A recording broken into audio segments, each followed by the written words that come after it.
29 de setembro de 2014. Palmeiras tem apagão de 5 minutos e toma a virada do Figueirense fora de casa. Valdívia será julgado hoje e pode virar desfalque.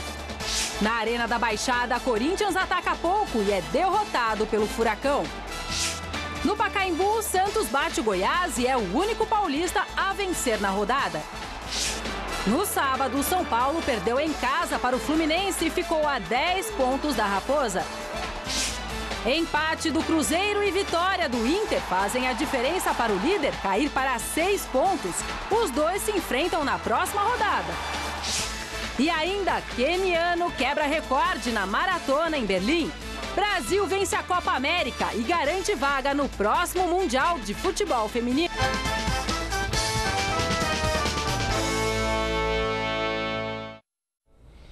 Tá lá, o Gazeta Esportiva já tá no ar, ao vivaço, segunda-feira, pra gente falar do Corinthians, que decepcionou a Fiel e somou mais uma derrota como visitante nesse Campeonato Brasileiro. Sabia, você aí de casa, que o Timão não vence fora de casa desde o dia 10 de agosto contra o Santos? Pois é, um gol de pênalti marcado aos 41 minutos do primeiro tempo foi o suficiente para o Atlético Paranaense lançar o Timão à 7ª colocação do campeonato. Atlético Paranaense e Corinthians se enfrentaram na Arena da Baixada e aos 40 minutos do primeiro tempo, Elias fez pênalti em Cléo. Ele mesmo cobrou a penalidade e definiu o jogo. Furacão 1, Corinthians 0. Penso que o Corinthians jogou melhor do que o Atlético. O primeiro tempo foi imensamente superior ao Atlético. Controlou todo o jogo. Acho que vocês estavam aí, vocês viram. O torcedor do Atlético está vaiando a equipe. Já está aqui, vamos porque o Corinthians ficava com o controle do jogo absoluto, né? Taticamente muito melhor. Mas sair com seu defeito, concluindo pouco. E não temos que ficar pensando muito para frente. É uma competição que exige muito foco, muito cabeça no lugar. Acho que temos condição de fazer um campeonato brasileiro bom, capaz de nos dar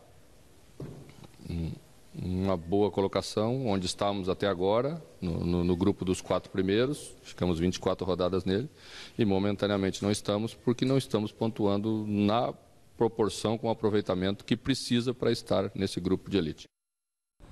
Grande noite para você que acompanha o Gazeta Esportiva. O jogo do Corinthians, inclusive, pautou o meu post no blog da gazetesportiva.net e falava justamente sobre essa incapacidade do Corinthians de finalizar. É um time que até começou bem contra o Atlético, tem posse de bola, povoa o campo adversário, mas não finaliza.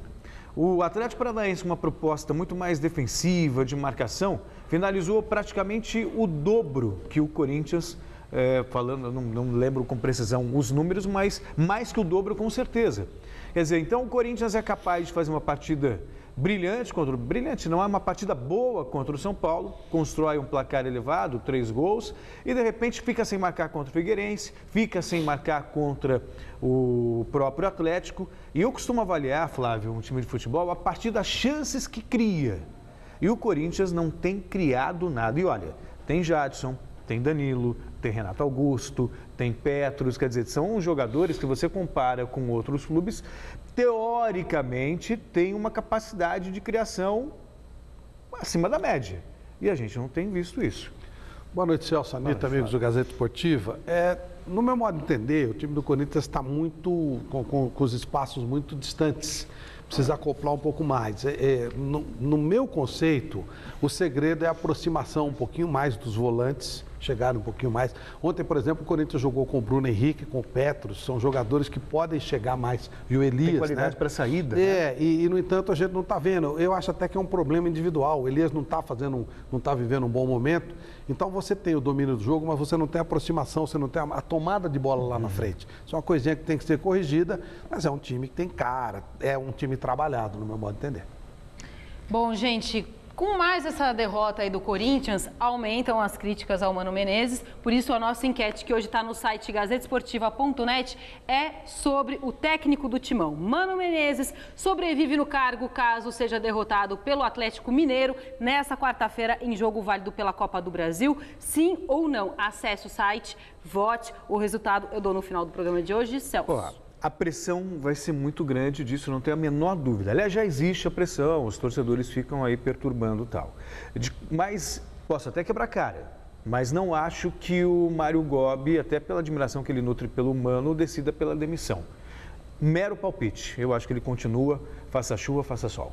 Seria uma grande asneira mandar o técnico embora. O time não está rendendo, peças individuais não estão fluindo.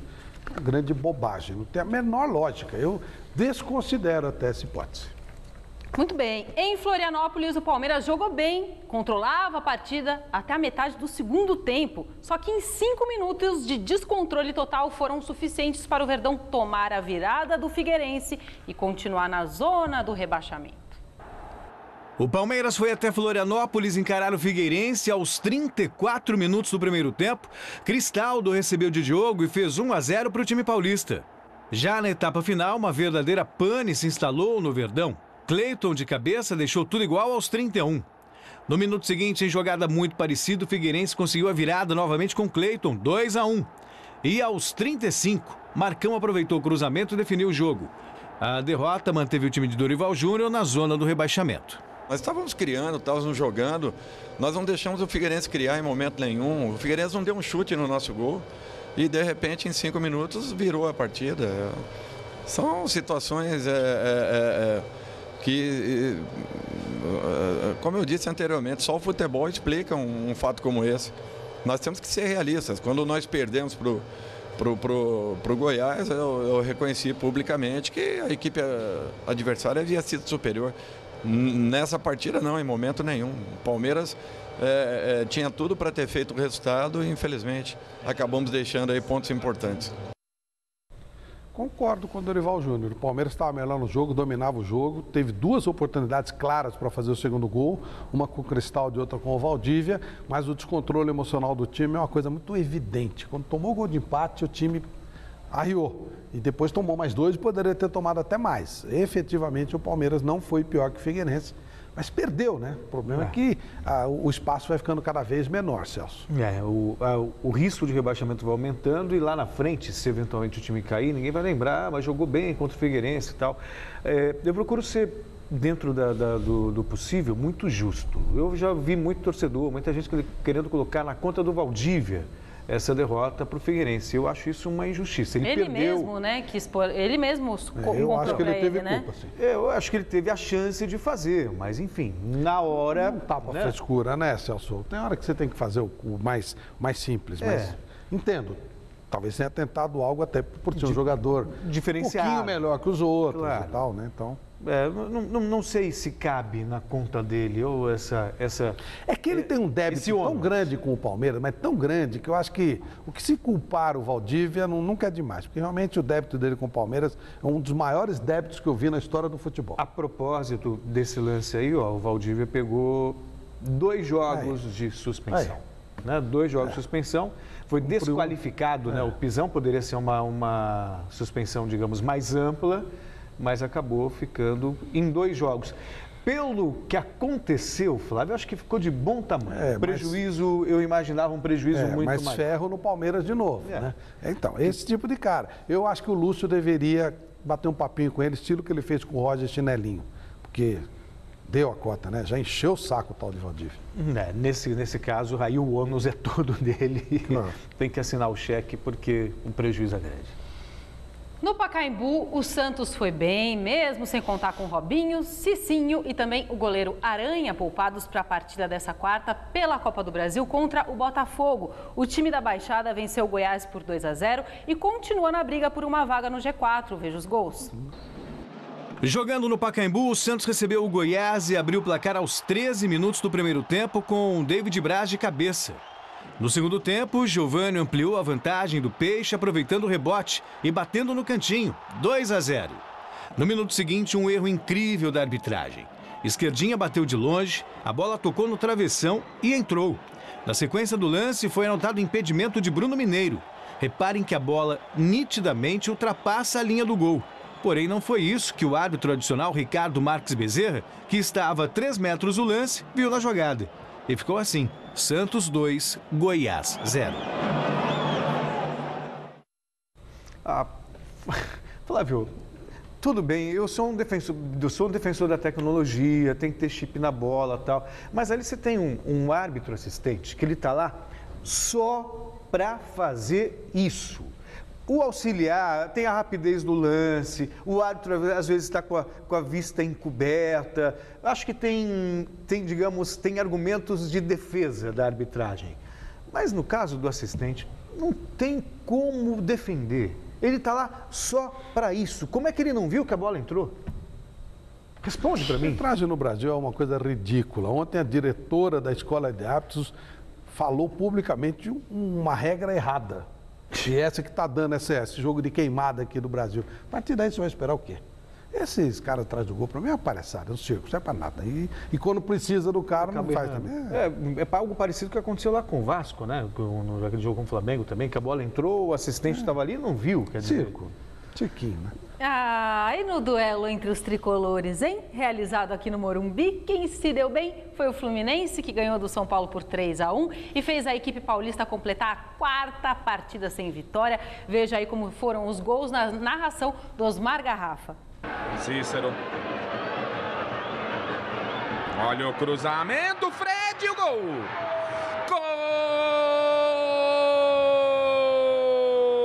Gol do Fluminense! No cruzamento que veio da direita, o Fred apareceu na cara do Rogério Ceni e fazer o primeiro aqui no Morumbi. Olha o São Paulo, o cruzamento para fazer o gol!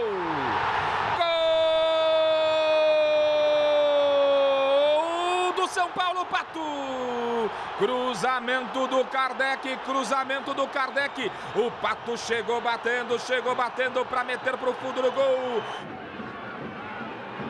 Rafinha, Fred, ainda Fred, fez o giro, boa bola pro Wagner, cortou, pode bater e o gol! Golaço! Gol do Fluminense! Wagner ameaçou bater de perna esquerda, cortou para a direita e bateu com força. Barreira dentro da área. Autorizado a batida e o gol!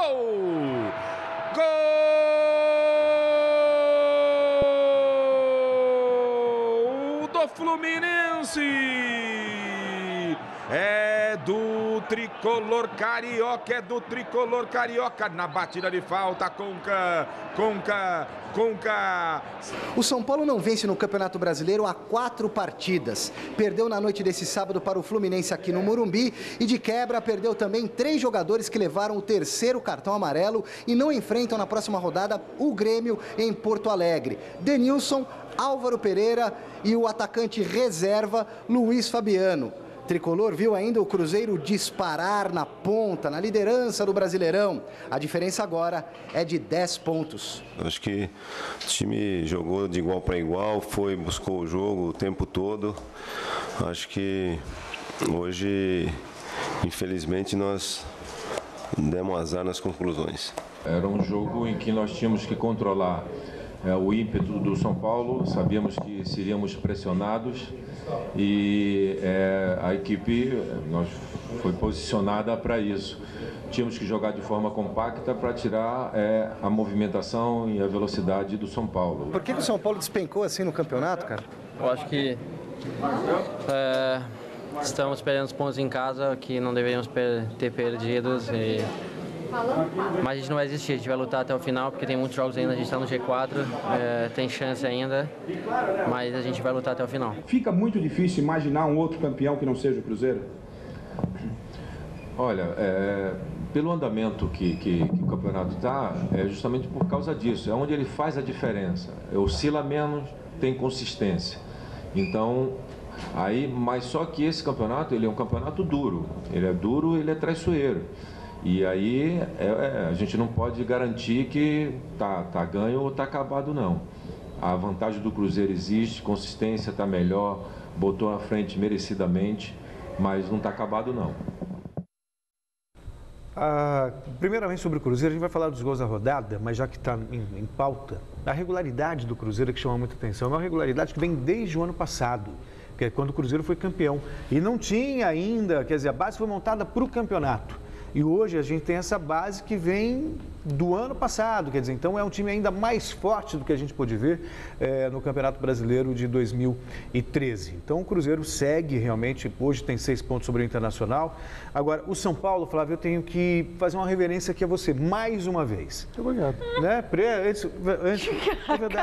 Antes sobre a Copa do Mundo, tal, tudo aquilo se confirmou. E sobre o São Paulo, eu me lembro muito bem que o Flávio aqui nessa bancada disse o seguinte, ó, São Paulo vai perder para o Curitiba, vai perder para o Corinthians, e a diferença para o Cruzeiro era, se não me falha a memória, para 4, pulou para 10. Falou que ia pular para 10. Quer dizer, então o São Paulo entrou numa decadência inexplicável, porque era o time do Quarteto Mágico, o time insinuante.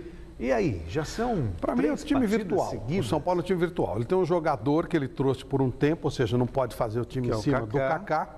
O Kaká é um jogador que tem uma leitura de jogo diferente, por isso, embora na Europa não tenha mais espaço, no Brasil ainda faz diferença, só que ele tem limitação física. O Kaká estava abrindo todos os espaços. Então, o Quarteto Mágico limita-se a 4 palavras, K-A-K-A. O resto é conversa. O Ganso é aquela mortalha de sempre, o Kardec, para mim, é um jogador comum, o Pato está vivendo um momento um pouquinho melhor, mas no momento que o Kaká caiu fisicamente, o São Paulo morreu. E os outros começaram a marcar também mais por zona e tal. Acabou, não tem negócio de Quarteto Mágico. Quarteto Mágico é o Kaká. Como não dá para ele jogar num ritmo forte quarto e domingo, o time foi para o espaço. É isso. Quer dizer, eu não vejo condição de São Paulo sair muito disso, não. Esse aí não é das melhores. Eu cheguei a me iludir. Eu achei que o São Paulo pudesse brigar. Celso. Pudesse brigar. Não, achei mesmo. Por exemplo, esse jogo lá no Sul contra o Grêmio, a possibilidade de perder é muito grande. Muito grande. Então, isso independe do treinador. É um material humano.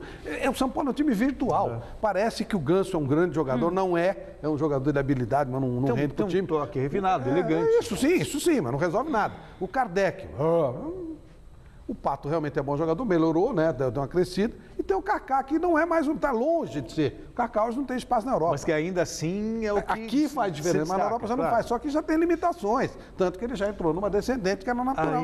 Acabou. Aí a gente vai voltar ao Romário artilheiro com 40 anos, ao Ronaldo fora gordíssimo, de forma, é lógico. Jogador, o Valdo que jogou tanto tempo, já com quase 40 lógico, anos, o Zé Roberto está deitando e rolando, o Alex está deitando e rolando. Claro. É isso. Tinha gente ontem no Mesa Redonda pedindo para o Evair voltar para o Palmeiras. Olha, jogaria fácil. Né? Fácil. Eu vou dizer mais uma coisa para você. Se treinar um pouquinho, até o Ademir da Guia tem lugar. Esses pés de bicho aí todos somados, não dá. Eles não têm gabarito para limpar uma unha encravada do Ademir da Guia. Todo esse Valdívia aí que os caras falam que é. Gente do céu, Valdívia é reserva de Matias Fernandes na seleção do Chile. Ele reserva qualquer um lá, nunca se fixou em lugar nenhum, não jogou na Europa. Mas temos que admitir que aqui faz a diferença. Mas é por isso que faz a diferença olhando onde o Palmeiras está. O Palmeiras teve Ademir da Guia. Como é que pode ter como ídolo Valdívia? Gente do céu, Ademir da Guia hoje é muito mais jogador do que o Valdívia. Mas hoje, não dá nem para pensar. Meu Deus, é um absurdo, é uma loucura. Só que também nós estamos num tempo em que nós tomamos de 7 da Alemanha. Lógico. Né? Os tempos são natural. outros. É só está explicado, né? O Valdívia é ídolo.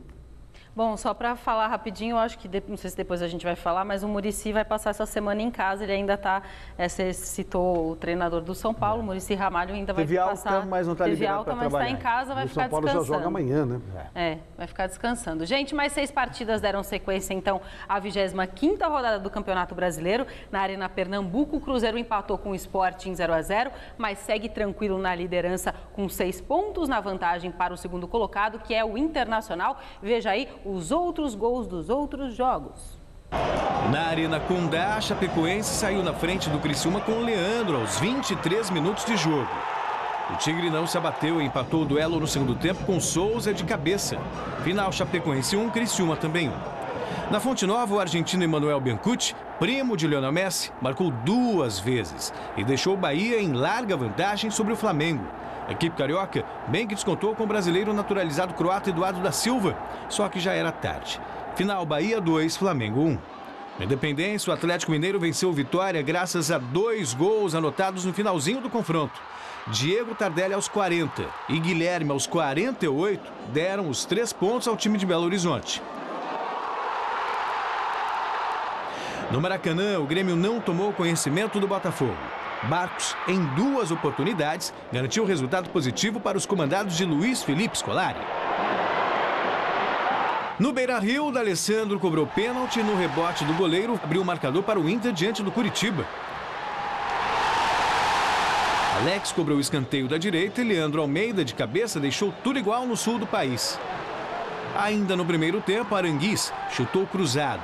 Wellington Paulista não conseguiu definir e Alex, de puxeta, recolocou os donos da casa em vantagem. No fim da etapa inicial, Eduardo Sacha aproveitou o vacilo da zaga e marcou o terceiro do Colorado. O Curitiba chegou a botar fogo na partida com este gol do artilheiro Zelov. Mas Eduardo Sacha, de novo, balançou a rede adversária pela 4ª vez e definiu o placar. Internacional 4, Curitiba 2. Isto posto, então vamos conferir agora como ficou a classificação do Campeonato Brasileiro, juntinhos e misturados. O Cruzeiro segue na liderança com 53 pontos, o Internacional vem na sequência com 47, o São Paulo em terceiro com 43 e o Atlético Mineiro em quarto também com 43, fecham aí então o G4. O Grêmio também tem 43 pontos, mas terminou a rodada na 5ª colocação. A seguir temos o Fluminense com 40 pontos na 6ª colocação. O Corinthians caiu para 7º lugar, também com 40. O Santos e o Sport têm 36 e o Fluminense com 32 completam a parte de cima da tabela. Já virou. Na 11ª colocação está o Atlético Paranaense com 31 pontos, colado no Flamengo, que também tem 31. O Goiás tem 30, o Bahia vem com 29, Chapecoense com 28 e Botafogo com 26. Na zona do rebaixamento estão Palmeiras em 17º com 25, o Vitória e também o Criciúma com 24 e na lanterna está o Coritiba com 23. Bom, gente, a Rede balançou também nesse fim de semana pela Série B. Em Itápolis, o Oeste goleou o Bragantino por 4-1 e o Sampaio Corrêa, lá do Maranhão, foi a Lucas do Rio Verde e venceu o Luverdense por 1-0. Confira aí os outros gols. Na Arena Pernambuco, Tadeu marcou de pênalti e fez o primeiro do Náutico sobre o Paraná. Bruno Furlan recebeu belo passe e tocou no canto para fazer o segundo do Timbu. Na segunda etapa, Vinícius arriscou de longe e ampliou a vantagem. 3-0. Nos acréscimos, Henrique fez o de honra do Paraná e ficou assim, 3-1 Náutico. Brigando para não cair, o Vila Nova conseguiu um excelente resultado contra o América de Natal fora de casa. Cristiano pegou o rebote do goleiro e fez o único gol do jogo, 1-0. O Vasco passou pelo até então líder Joinville e se manteve no G4. Daxon não pegou em cheio na bola, mas o suficiente para deslocar o goleiro e fazer 1-0. Já no segundo tempo, Thales completou o cruzamento e definiu a vitória vascaína por 2-0. O Avaí enfrentou o Boa Esporte e abriu o placar com Marquinhos, cobrando pênalti. Na etapa final, uma atrapalhada incrível da defesa do Boa. Depois da péssima saída de João Carlos, Josa foi afastar e acabou acertando a cabeça do goleiro, gol contra. E ficou nisso, Avaí 2-0. O América Mineiro ainda é o lanterna da Série B, mas continua na recuperação dos pontos perdidos no STJD. Contra o Santa Cruz, Elcinho marcou e assegurou a vitória do Coelho por 1-0. Quem também venceu pelo placar mínimo foi o Icasa. 1-0 sobre o ABC de Natal, gol de Nairo, de cabeça. O time cearense é o primeiro dentro do Z4. A Ponte Preta venceu o Ceará e assumiu a ponta da Série B. Adrianinho, com esse lindo gol, começou os trabalhos, 1-0. Wellington Carvalho marcou contra e ampliou a vantagem da Macaca, 2-0. No segundo tempo, o João Paulo soltou a bomba de falta e fez o terceiro. Nos acréscimos, Sandro descontou para o Ceará, mas era tarde. 3-1 Ponte. E parece mesmo que o destino da Portuguesa neste ano é a Série C. Contra o Atlético Goianiense, Márcio fez 1-0 batendo pênalti. 5 minutos depois, a Lusa chegou ao empate com Jânio, também numa penalidade. Mas logo no início do segundo tempo, André Luiz garantiu os 3 pontos ao Dragão, afundando ainda mais a Portuguesa. Final 2-1 Atlético. Olhando aqui, tô olhando. tem nada na minha frente. Nada. Tô vendo aqui, ó. Pois é. Nada. Olhando longe, mas será que pela primeira vez na história veremos a Ponte Preta campeã? Não me venha com o troféu do interior. Não, vou te falar de campeonato mundial, tá bom pra você? De basquete. Flamengo tá comemorando aí uma palhaçada e nós ganhamos 2. Flamengo que comemorou ontem, nós ganhamos 2. 2 títulos mundiais. De basquete. É ruim basquete, não? Não, mas tem nada a ver. Hortência, Paulo, não tem nada a ver. Você basquete usa a bola com as mãos. É química, é física, não é esporte. Vai te catar, vai. Que isso, Flávio? Não. Tô procurando aqui, Anitta, não tem, ó. Ó, você não tá vendo nada, mas eu tô. nada. Tô vendo 1, 2, 3 câmeras aqui à minha frente, viu? Vou te falar. Não tô vendo nada, tá tudo livre aqui, ó. Vamos voltar pra realidade, vovó. Ai, meu Deus. A seleção feminina de futebol conquistou o hexacampeonato sul-americano. O grupo não pôde contar com a estrela Marta, que não foi liberada pelo FC Rosengard da Suécia, mas mesmo assim as meninas fizeram bonito e confirmaram a presença brasileira no Mundial de 2015.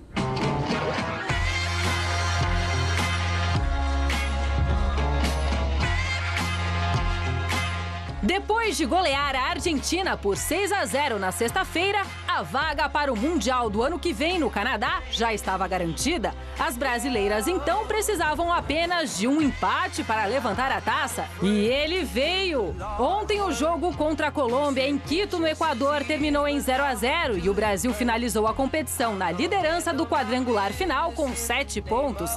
Cristiane foi a artilheira do torneio com 6 gols.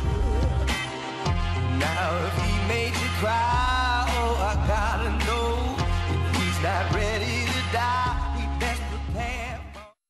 Parabéns, meninas! Agora o assunto é Maratona de Berlim, que teve vitória de queniano e quebra de recorde mundial. Neste domingo aconteceu uma das mais tradicionais provas do pedestrianismo mundial, a Maratona de Berlim.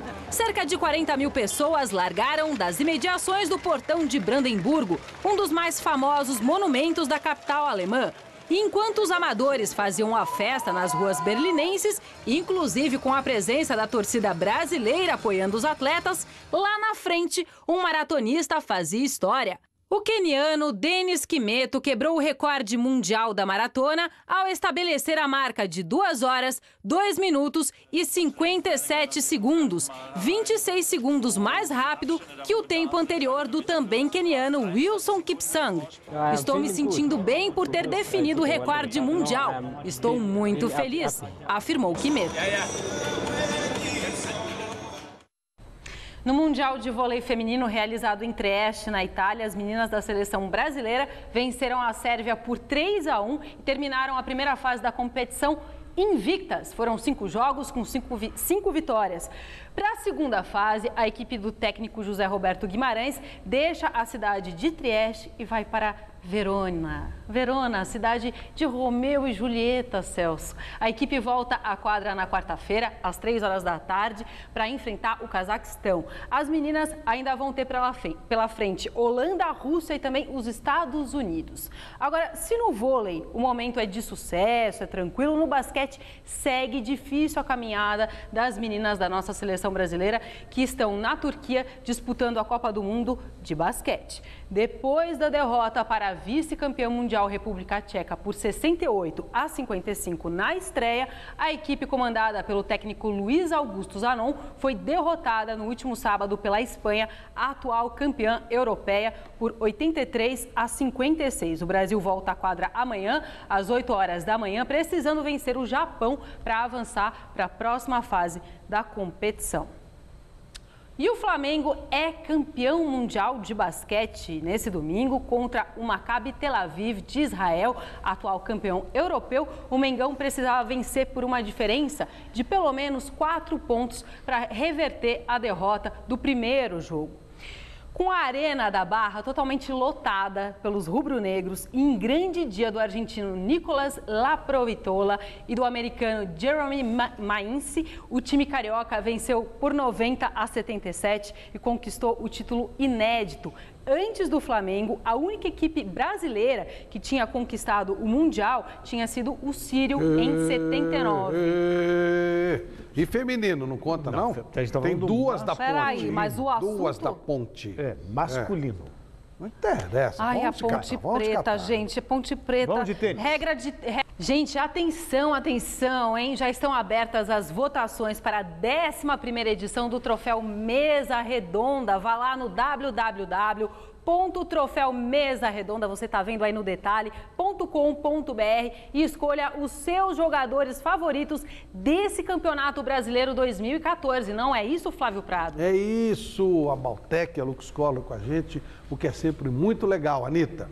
Isso, e queria aproveitar agora também para mandar um abraço. Posso? Não, eu não mando aqui, quem manda é o João, então tá, que tá então no Twitter. Só mandar para o Luiz Paulo e para o BJ, pai e filho, que são santistas, estão acompanhando o Gazeta Esportivo, e também o Gabriel, meu afilhado, está fazendo aniversário hoje. Ô, querido. Parabéns, Gabriel. Sintam-se beijados, Flávio.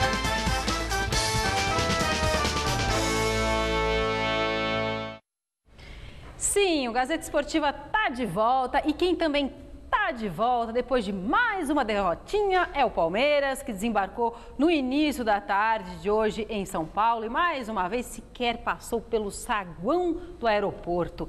Fernando Gavini esteve lá.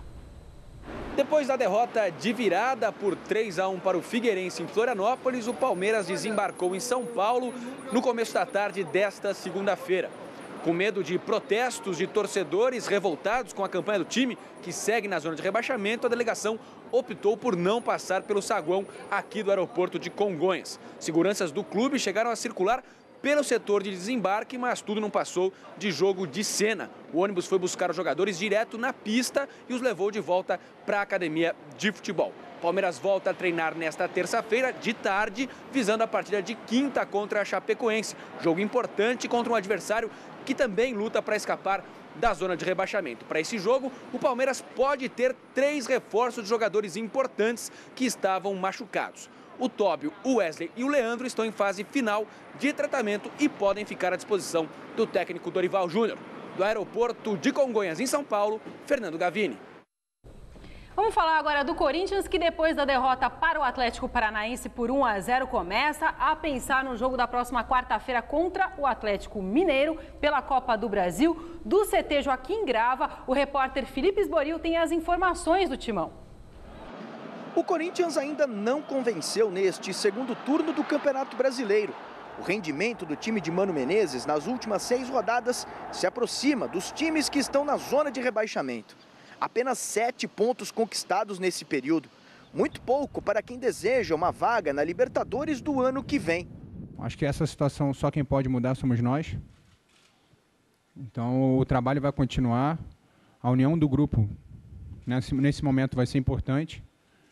Então se tem algumas pessoas que podem mudar isso, são as pessoas que vão entrar no campo junto com o treinador. Então a gente vai estar junto até o final. Até o presidente Mário Gobi resolveu aparecer para ficar de olho no que está acontecendo. O jeito então é começar a apostar as fichas na Copa do Brasil. Nesta quarta-feira, o Timão entra em campo diante do Atlético Mineiro, em Itaquera, pela primeira partida das quartas de final. Apenas Ralf deve voltar à equipe depois de cumprir suspensão. Conquistar o resultado logo no primeiro confronto é de fundamental importância, até porque, para o segundo jogo, que acontece dia 15 de outubro, Mano terá muitos desfalques. O Corinthians deve ser atrapalhado por mais uma data FIFA e pode ficar sem pelo menos 4 jogadores convocados para as seleções. Gil e Elias pela brasileira, Lodeiro pela uruguaia e Guerreiro pela peruana. E dos desfalques a gente sabe que é só mais para frente. A gente sabe que vai fazer falta, mas o grupo é muito unido, é muito bom. Tem peças boas à reposição à altura na mão do Mano. Então a gente espera que a gente possa, nesse primeiro confronto, a gente levar o melhor. Claro que todo o respeito e humildade que a gente tem que ter de reconhecer a qualidade que tem no Atlético Mineiro. As baixas também estão previstas para jogos do Campeonato Brasileiro. O Alvinegro terá ainda 2 partidas fora de casa. Pega o líder Cruzeiro, dia 8, em BH, e o Botafogo, em Manaus, dia 11 de outubro.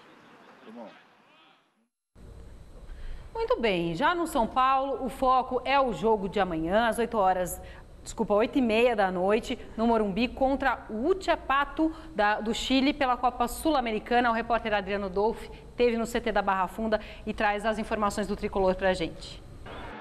O São Paulo chegou à sua pior sequência neste Campeonato Brasileiro. Depois da empolgante vitória sobre o líder Cruzeiro, o time empacou. 1 ponto em 12 disputados. Já a defesa sofreu 11 gols nos últimos 4 jogos. A gente é um grupo, acho que a gente tem que rever certas coisas e ver que realmente se estamos errando somos todo mundo. Acho que, lógico, se amanhã ou depois o ataque não venha a marcar gols, talvez vão dizer, porque o problema é do ataque. Acho que não, acho que num todo somos um grupo, então a gente tem que ser solidário. Acho que nesse momento a gente tem que trabalhar todos juntos para que possamos tomar menos gols. Cobrando uma maior união, o time está a 10 pontos do líder. E a má fase do clube foi completada por um problema de saúde do técnico Muricy Ramalho, que permanece descansando em casa e só retorna ao trabalho em uma semana. O auxiliar técnico Milton Cruz terá a missão de reerguer a confiança do elenco. Nesta terça, o São Paulo volta a pensar na Copa Sul-Americana e enfrenta o Huachipato no estádio do Morumbi. Talvez a chance para reencontrar a boa fase. Talvez também o caminho mais curto para conseguir a tão sonhada vaga na Copa Libertadores. A Sul-Americana é uma prioridade, com certeza, e junto com isso a gente tem que ir, da mesma forma no Brasileiro, dar o máximo para conquistar a Libertadores e no final ver até, lógico, para o título fica um pouquinho mais difícil, mas sempre acreditando. Lógico, com certeza, quando há possibilidade, a gente tem que acreditar. E para véia cega que não enxerga, é o Huachipato. Pronto. Resultados da nossa enquete no site gazetesportiva.net. Gente, é difícil não enxergar, viu? Mano Menezes sobrevive no cargo caso seja derrotado pelo Atlético Mineiro nessa quarta-feira? Não, 56,3%, sim, 43,8%. Isso eu enxergo, entendeu? Porque tá perto. Beleza? Boa noite, gente. Até daqui a pouco no Jornal da Gazeta. Até já.